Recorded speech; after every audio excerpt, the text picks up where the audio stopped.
आपने एक दफा एक टॉपिक डिस्कस किया, that was emotional bank deposit something, वो क्या कॉन्सेप्ट है एंड थोड़ा सा बताएं कि वो कैसे बन सकता है? ये कॉन्सेप्ट एक्चुअली दिया था स्टीफन कवी साहब ने, जिनकी मशहूर ज़माना किताब 7 habits of highly effective people. बुनियादी एक्टिविटी बैंक अकाउंट में होती है डिपॉजिट्स और विड्रॉल्स की।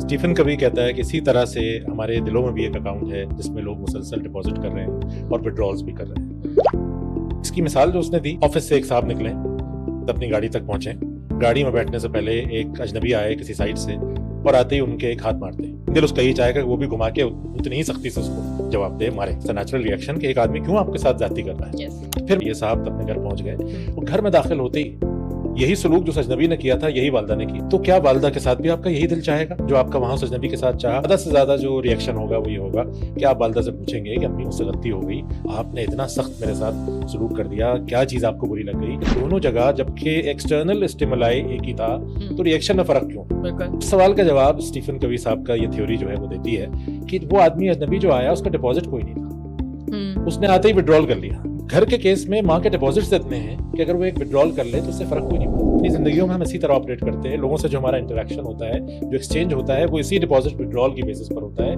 दफ्तर में भी, घर में भी, खानदान में भी कुछ इंसानों का सलूक अगर आपके साथ बहुत अच्छा रहा है और एक दफा वो कोई ऐसी औखी बात कर देते हैं जो एक्सपेक्ट नहीं कर रहे थे, तो आप उसको इग्नोर कर देते हैं कि हमें लोगों के दिलों में डिपॉजिट करते रहना चाहिए। इसलिए हम सब इंसान हैं, कभी अगर विड्रॉल की जरूरत पड़ सकती है तो उस विड्रॉल का इम्पैक्ट फिर उतना बुरा नहीं होगा, पेनफुल नहीं हो। बहुत सारे सलूक अच्छे जब जमा हो जाते हैं, अनइंटेंशनली अगर आपसे कोई सहवन गलती सरजद हो जाती है तो आप उसको इग्नोर कर देते हैं।